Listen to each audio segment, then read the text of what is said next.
Oh, look, Pete, I think what we're seeing in Melbourne is a small step towards the more important goal of a larger economic reopening. I think it's good in an incremental sense. We're seeing some liberties return to people living in Melbourne. They can go outside and be in groups of up to 5 people. They can train again with personal trainers from a workforce perspective. We've got tens of thousands of people going back in construction, manufacturing, distribution centres and the like. But I think, like most things, in terms of Daniel Andrews' management of this issue, is this is again contested. It's contested politically and it's contested by industry. And we saw that just earlier on your program. Paul Zara was on and he said this was unfair because the retailers and the hospitality sector still can't go back. So I think we'll see this pressure on Daniel Andrews continue over the next 3 weeks with demands to speed up. And the Prime Minister put out a statement yesterday. He made a number of points about this.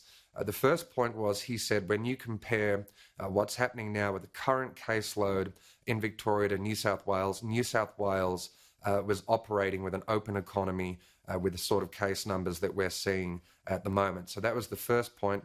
And the second point was, he again questioned the thresholds which have been set in Victoria for the economic reopening. So this, very aggressive suppression strategy, which requires, an average daily caseload of 5.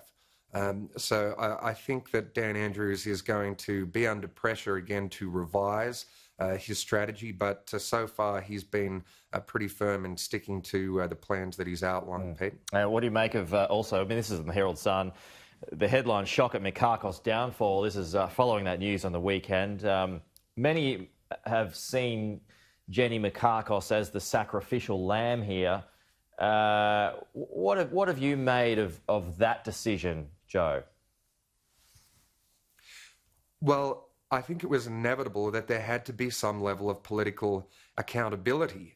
What we saw last week was unacceptable. We saw the top public servants, the bureaucrats in the state, ministers and the Premier himself say that they didn't have the answers. They couldn't explain what went wrong with hotel quarantine, who made the actual decision to have private security come in. This was a huge stuff up. This was a huge bungle. It's contributed towards more than 700 deaths in the state, and we didn't get an answer. We didn't get an answer out of the Chief Health Minister, Brett Sutton. We didn't get an answer out of the health boss, Kim Peake.